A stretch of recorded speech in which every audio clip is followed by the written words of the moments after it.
Well, Marketing.Media.Money has been here at the Millennial 2020 event. It's a retail and marketing event, but no sooner did we arrive yesterday, the event changed its name. Well, Rupa Ganatra is one of the co-founders.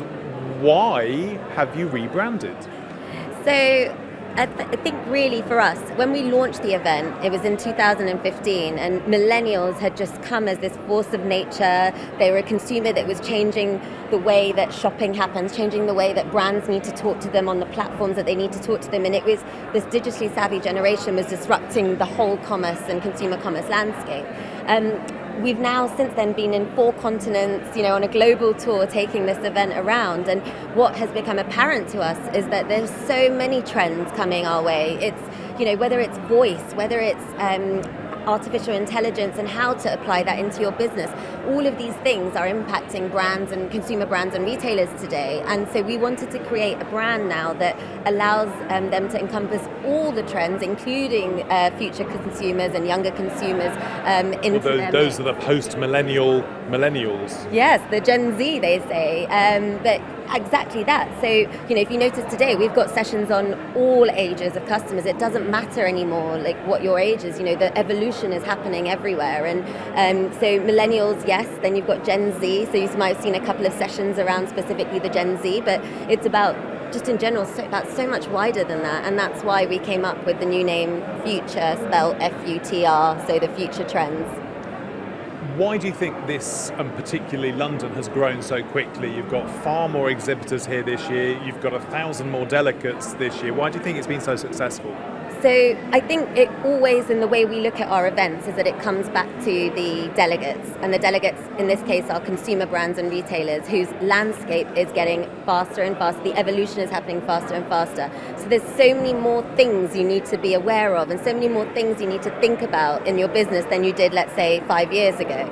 And so I think because of that rapid evolution, the brands and the retailers are needing more. And so whether that's our content stages, like you said, like way more companies who are offering their solutions out to the brands and retailers, but it's really driven by the demand of the delegate, and that's how we curate our event backwards. Each event has themes. Yeah. How do you think the themes line up this year, and have they really changed from last year? How have they evolved? Yeah, so I think there are a lot of developments from last year. I think number one, like if I look at artificial intelligence, it was very conceptual. It's been around for a while, but it was very conceptual last year. A year on, you've got companies who are actually taking part actively in implementing it and making their lives easier in their business. So you've got, as you'll see here, case studies of marketers who are now going back more to creativity because they've got the AI and the machine learning that's allowing them to free up more time to do what their actual role should be. You've got people talking about chatbots. You've got people talking about the way that they're managing all the content that's coming at them visually and on social and things like that through AI. So I think this year I've seen that there's so many more case studies of how brands and retailers have actually been using AI. I think we've got such a long way to go. So I think every time a new case study comes, a new experimentation takes place, it's great because it adds to what that future trend piece is and what that solution is.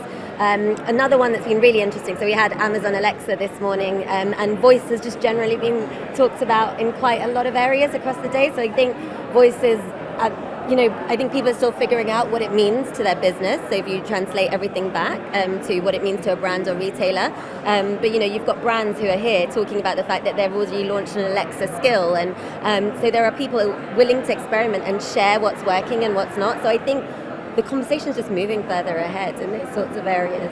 You talked about AI being the trend from last year that became the big issue this year. What's the trend this year, the emerging trend that's going to be the big issue in a year from now? Get your crystal ball out. Oh, that's a tough one. I think there's so many areas. So there's some really interesting AI case studies, for example, around actually identifying new customers. So not like managing your existing customers, so actually going out to acquire new customers. And I think that's really interesting. So that sounds like old-fashioned marketing. Yeah, but it's it's really about the ways that it's happening. So there's some amazing case studies with some of the big consumer brands about how they're using platforms, using AI and social messaging on Twitter, for example. There's amazing case studies around AI being used in China by auto brands to learn more about what sort of car owner is that customer and are they right for us. So So I think there's just some really interesting case studies emerging in actually customer acquisition. Also, if you imagine that AI is powering the ability to acquire more customers more accurately, it means that the customers you're acquiring potentially have the chance to be, if you have the right program after that, to be retained because of the targeting that's gone in and the precision that's gone in at the beginning. I think the other thing that's really, really interesting, and there's a couple of companies here doing it as well and talking about it, for example, like Dynamic Yield, but today, let's say it's a shoe retailer.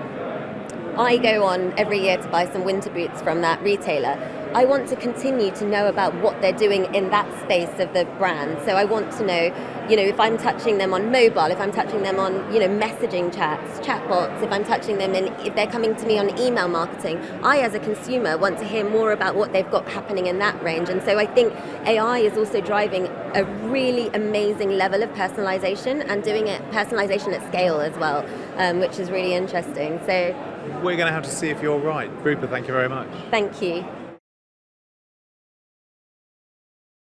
Hello, I'm James Wright. Thanks for watching Marketing Media Money. To check out more online videos, just click on the boxes and don't forget to subscribe to the CNBC Live channel at the bottom of the screen.